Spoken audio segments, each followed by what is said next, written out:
The Second City Derby, one of English football's greatest rivalries. It's contested between the two Birmingham-based teams, Birmingham City Football Club and Aston Villa Football Club. To say that these two teams hate each other is a massive understatement. Whenever they play each other, expect nothing but violence and contempt between these two clubs and their respective fans. But which of these teams has the better stadium tour? Let's find out.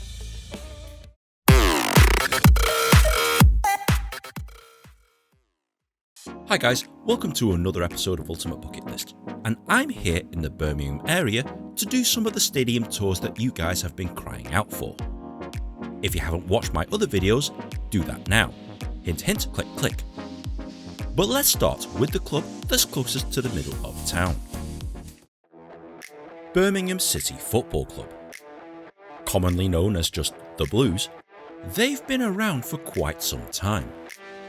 They've existed in some form or another since 1875, making them one of the oldest football clubs in the world. Sadly, historical success has eluded Birmingham City, which has caused some people to believe that the club is actually cursed. They seem to snatch defeat from the jaws of victory on more than one occasion. I'd say it's very similar to the curse of Atletico Madrid. Their stadium here at St Andrews has been their home since 1906 and has a capacity crowd of 29,409. But looking at it from the air, you'd think that it'd hold closer to 40,000. Now let me just address the elephant in the room. Why on earth are you wearing a United shirt? Most of my regular subscribers know that I'm a Manchester United fan and season ticket holder. Yes, I know we're not doing very well at the moment, but it's still early in the season. And the other question I'm probably going to get asked is, why are you not wearing a Villa shirt at St Andrews, and why are you not wearing a blue shirt at Villa Park? The simple reason is that I get recognised pretty much everywhere now, so trying to troll arch rivals with their opposing team's shirt isn't going to work anymore. And besides, as rich as I am, I still can't afford to be buying replica shirts just to wear them for an hour or so. So I think the jig is up with that format. So what's a stadium tour like around here? Let's find out. So when you get here, park up at the main car park right in front of the stadium. You can literally find everything here: the ticket office, the reception, and the entrance to the other parts of the stadium. If you get here a little early, have a look at the Blue store. This is the club shop of Birmingham City Football Club. And inside, it's quite a nice shop. You can buy their iconic blue kits, or their alternate kits in this funky shade of red. And if you are a Blues fan, this is a pretty good place to shop. Behind the Blue store, you'll find this absolutely amazing mural. This thing is literally a work of art. But at this point, something's amiss. I like this mural. This is pretty cool. But what isn't cool is the fact that you can only access one side of the stadium. Everywhere else is pretty much locked up, and I'm not entirely certain why.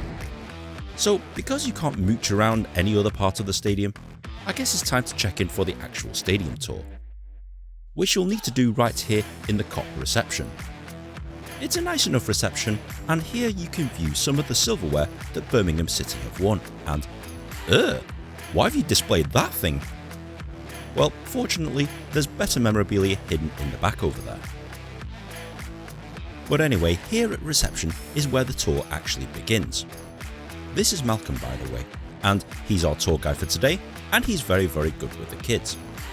He'll give you a short history lesson of Birmingham City Football Club, including the fact that they've technically won the title before. It's a bit of a tenuous link, I'll admit, but technically they have won the league. Sort of. But then it's time to go up the stairs and into the director's box, where you'll get your first glimpse of St Andrews and sit in the best seats in the house. The views from up here are pretty damn good. Whilst looking around the stadium, it all seems very familiar. It seems like a very small version of Ibrox Stadium. And that's no surprise because both stadiums were built by the same guy. You get a short talk whilst you're up here and the opportunity to take photos and videos before moving on back downstairs and around the perimeter of the stadium. And I should probably point out that we're in the middle of a heatwave and it's stinking hot outside. We then enter the corner of the stadium, and this is the part of the stadium where the away team will arrive on a match day. If you go through the corner gates right here, you'll enter the corner of the field, and the view from down here is pretty damn good. Again, you get a short talk, a bit of a history lesson, some facts and figures, and the opportunity to take photos, but with a twist. They actually let you on the grass on the corner of the field here. Birmingham City are one of the few clubs that actually allow you to do this. I don't understand why clubs don't do this more, because photos generally look better when you're out on the field. So good on you, Birmingham City, good on you. And whilst you're walking around the perimeter of the field, you'll constantly be very close to the action. This is how close you actually get to the field. And that fake bird over there. But still, great views from everywhere around the stadium. Instead of coming out of the players' tunnel, for some reason we're actually going inside, and we're accessing the inside of the stadium through the players' tunnel. Hang on a minute. What's going on here? I think that was meant to say Birmingham City FC, but for some reason they've taken that down. Maybe they're changing the name of the team, I don't know. Anyway, we're walking along this very long corridor, which eventually leads to the away team's dressing room. To be honest, it's not really that bad. It's quite spacious, but it's not really that good either. But look a little closer, and it totally resembles the dressing rooms that I saw at Everton Football Club. Which isn't a surprise, given that that place was also built by the same guy. The facilities are admittedly quite basic, it's nothing to write home about, but it's nothing to complain about either. We're then led into the referees' changing rooms, admittedly not that much to see, especially if it's crowded with people. You do get to press the player's buzzer though, so that's fun. You'll then walk back down the corridor and examine the players' doping room, aka where the players go and have a pee for a drugs test. And there's a microwave in there, for some reason. And it's here at the home team's dressing room where things start to get a little weird. There's a giant hot plate in the way of the doors. I don't know if they're cooking something in here. The home team's dressing room itself, well, it's actually nicer than the away team's dressing room, but not by much. You can take photos of yourself and your favourite players' shirts, but then you'll notice that they've taken all the doors off their hinges and left the screws right here on this chair. Okay. Their cryo facilities are this big giant bathtub with an ancient looking ice machine. And when you walk into the toilets, you'll notice... Wait, what's that? Why is there a bike in the toilet? I mean, what? I'm really confused. What's up with that? I understand why there's sanitary bins in the men's toilets, given that the women sometimes use these facilities, so that's not a problem. But why is there a bike in the toilet? I mean, do they make the players have a poo before they exercise, or what? The coach's changing room also doesn't have any doors for some reason, but the manager's office is actually quite nice. It's easily the nicest section of the home team's dressing room, complete with bottles of wine, and it's a stark contrast to the rest of the dressing room, which seems quite basic in comparison. But then we march straight out onto the field. No tunnel walk here of course, but it gives you extra time to take photos and videos of yourself in the dugout seats, and this prime position right here on the halfway line of the field. But we don't stay here for very long because the pitch side temperature at the moment is a whopping 42 degrees Celsius. It's mega hot here, so we don't spend all that much time standing in the dugouts. We end up marching around the perimeter of the field pretty sharpish, and we end up taking up residence in the shade here. It still provides you some excellent photo opportunities, but it's significantly cooler on this side of the stadium. After a short talk, it's back to the corner from whence we've came, and we end up going back in through the reception area. We get shown a typical luxury box with an amazing view of the stadium, and the prices for these luxury boxes aren't too bad. It's down another flight of stairs before we end up at this display cabinet, where the tour guide explains some interesting history about Birmingham City, even though this kid looks kinda bored. But believe it or not, that's the end of the tour. At reception, they'll hand you a certificate. They've got my name completely backwards, so that's going in the bin. But they do provide some free merch, such as football programs and playing cards for you to take home. Yep, I might as well take one of these. Okay, so I've just completed my tour here at St Andrews, and I've got to say, yeah, it was okay. As a neutral, I probably wouldn't have got as much out of it as if I was an actual Birmingham City fan. If you are a Birmingham City fan, this tour would be pretty enthralling. But, as you know, I do a lot of stadium tours. Is it the best tour I've ever done? Probably not. Is it the worst stadium tour I've ever done? Definitely not. It's kind of somewhere in the middle, and like I said, if you are a fan of the Blues or if you're just curious, the tour still comes highly recommended. But okay, let's see what the other team's stadium has to offer. So it's time to jump in the car and drive just 3.5 miles towards the other stadium. Aston Villa Football Club. The Villains, the Lions, the Claret and Blue. They too are one of the oldest football clubs in the world, and were one of the original 12 members of the Football League. But compared to the other team, they're significantly more successful, winning several league titles and FA Cups. And it's easy to forget that they're one of the few English clubs to have won the European Championship. With their illustrious history, it's easy to see why they attract celebrity fans, such as our future king and Tom Hanks, rather randomly. Their stadium, Villa Park, is one of the most iconic football grounds in all of England. Built in 1897 with a capacity crowd of 42,785, they're looking to expand this place to over 50,000. And they'll have no problem selling out every single seat. So when you arrive here at Villa Park, I advise you to get here early and park up and have a wander around the stadium. Especially if you visit the south side of the stadium, aka the Holt End, you'll notice this amazing Victorian brickwork that the stadium is famous for. And dotted around the stadium, you can learn a lot about the history of Aston Villa Football Club. And unlike Birmingham City, it appears that you can access all 4 sides of the stadium, so that's good. The stadium tours start right here in the North Stand reception. You'll need to check in with the tour guide right here, and if you're early, you've got a chance to relax with a drink and some snacks in this lovely lounge, I believe they call this the Gas Lamp Lounge, with this lovely view of Villa Park. Judging from the niceness of this place, I'm pretty sure this is a corporate hospitality lounge, but nice place to wait for a tour. But anyway, once the tour actually starts, they'll lead you up the stairs and into the players area. This is where they'll eat their meals pre and post match. And it's at this point that the tour guide tells us that we can take photos of everything, but we can't film anything. Boo! But as you know guys, I'm a complete bastard, I did it anyway. You'll then walk into the players' meeting room. This is where they'll discuss tactics before the game. It's down the stairs we go and we walk around the perimeter of the stadium.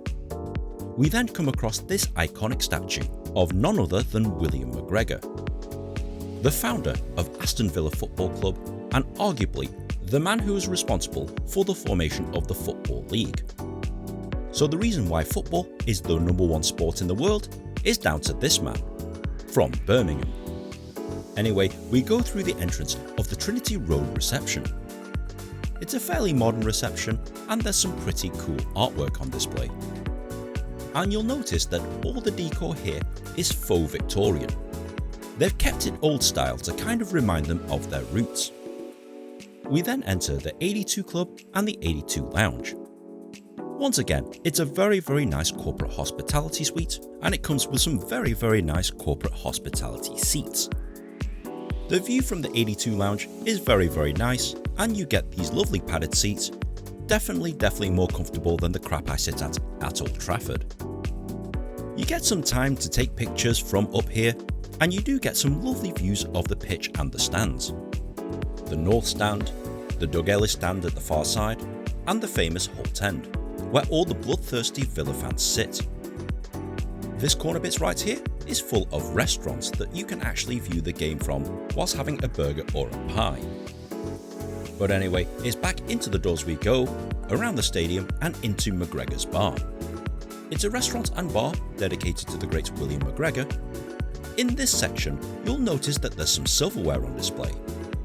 Don't walk past it though, because on display is a replica of the original FA Cup, and it's a lot smaller than today's version. The views from this restaurant, however, are superb. It's up a flight of stairs we go and past another restaurant before we go into the Directors Club. This is the nicest suite in all of Villa Park, and it's home to the directors, and this is where our future king sits when he's here watching a game. This is the best seat in the house, but you can't pay to sit here. You have to be invited by the owners to do so. But then we do go into an actual corporate hospitality suite. No prizes for guessing which company owns this one. And there's some pretty cool things that are on display, and it's actually one of the nicer corporate hospitality suites that I've actually been in. And the view of the pitch, obviously superb. It's down the stairs we go where we enter the away team's dressing room. And it's a really nice dressing room. This is actually nicer than most of the home team's dressing rooms that I've visited, and Aston Villa don't believe in giving the away team rubbish facilities. It's just rude. So as a mark of respect and just plain good manners, Aston Villa will always treat the away team well. Right opposite the away team's dressing room is the home team's dressing room. Okay, it's a little bit nicer than the away team's dressing room, especially with the cool lighting and the specific player bays, but believe it or not, it's the exact same size as the away team's dressing room. What a player this guy is. And apart from the questionable tactics on display, we then enter the tunnel area. It's a bit of a misnomer because the tunnel is just a big giant room, but on the side of it you can visit the manager's office, where Stevie G and his playing staff will congregate before and after matches. Interesting tactics going on here. That's his seat over there, I'm not sitting there. You get to explore some of the press conference bays, i.e. where players are interviewed after the matches. And right here at the tunnel, they've even displayed one of their FA Cups and their European trophy. So that's really cool. But once you've finished exploring all of that, it's now time to march through Aston Villa's tunnel, accompanied by their walk-on music. So as you can imagine, you're now on pitch level, and it's a nice opportunity to take photos, and some slide videos in my case. You get to sit in the dugout seats, and these seats are very nice. The home team seats are actually heated, the away teams not so much. But take your time to explore this area, and believe it or not, that's pretty much the end of the tour. For some reason, we don't get to go into the press conference area. I know that's usually part of the tour, but for some reason, we didn't actually do it today. And whilst I'm here, I might as well talk about our tour guide Diane. She's probably one of the best tour guides I've ever seen. I'm not joking. Funny as hell, very knowledgeable, really good with the kids, and most of the time while she's talking to you like an actual football fan, not like some paid actor with a script. It makes a massive difference when you've got an enthusiastic tour guide that will make you feel like royalty, even if you're a Manchester United loving scumbag. If you get her as your tour guide, you're in for a fantastic afternoon. But before you go, head across the car park where you can visit the ticket office, if you want tickets to an actual game, and visit the Villa store. This is the on-site club shop of Aston Villa, and you can buy lots of Aston Villa themed goods, some retro shirts. Boy, I definitely remember these ones. And overall, it's a nice place to shop. Holy cow, how much for a shirt? Overall, a tour of Villa Park comes highly recommended. It's the #1 thing to do in Birmingham on TripAdvisor, and after doing a tour here, I now see why.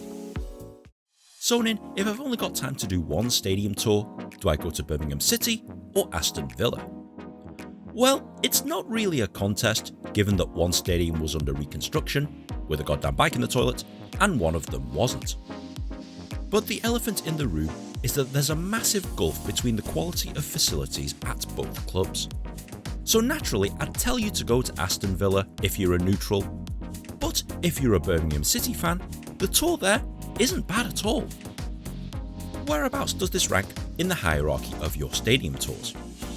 Villa scores highly, Birmingham City not so much. Facilities and things to see aside, I think the real difference between the two tours was the customer service, the staff and the tour guides. Malcolm was a great tour guide, enthusiastic about his team, good with the kids, and he enjoys taking the rip out of United fans, which I honestly enjoyed. But the staff at Villa Park were just on another level. The difference in customer service at places like the club shop and the reception is night and day. Even the security guard treated me well. And even though I mentioned this already in the video, Diane as a tour guide was really superb. It's people like her that makes any stadium tour, which is why the Aston Villa tour scores so highly compared to a team like Manchester United who scores very low due to their bad customer service, even though they kinda show the same things. Along with Gordon at Liverpool and the undisputed ruler of all tour guides, King David of Celtic, I think these three are possibly the best tour guides in the country. And if you get any of these three whilst doing their respective tours, you're in for an amazing time. Okay Nin, I'm sold. What do I need to do? Well, you either need to come here to Villa Park or St Andrews at Birmingham City. Both of them are situated on the outskirts of Birmingham City Centre, and to get here, it's a pain in the ass.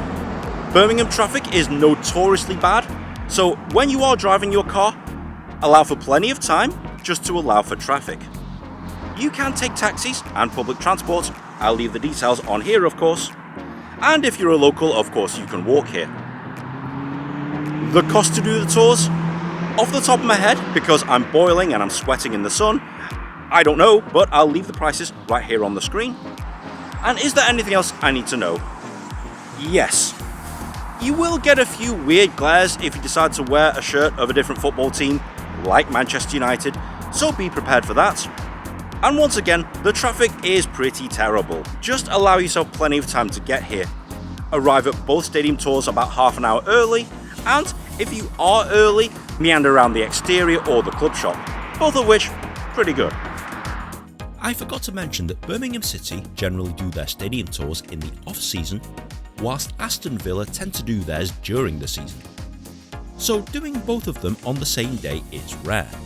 And technically I did both of these on different days, hence the weird change in weather from one team to another. And finally, you can take as many photos and videos as you like at Birmingham City, but at Villa Park, you're only allowed to take photos only. Filming is technically prohibited, sorry Diane, but I think this is an incredibly poor requirement. It's the 21st century, and most people who go to tours want video mementos of their visit, either for social or whatever. I believe Aston Villa are one of the few football tours I've done that prohibits video. So if any of the Aston Villa higher-ups are watching, please change your company policies. It's really spoiling the enjoyment of the tour to the fans, not just to annoying idiots like me. So guys, I hope you've enjoyed the tour of the second City derby, and if you have, please be sure to like, share and subscribe. You know what to do, leave me some comments, and if you've got any other suggestions, tweet them at me. If I get enough suggestions, I'll probably make a video about it. But guys, thanks very much for watching. We'll see you in the next episode. And now I need a drink. A nice, cold drink.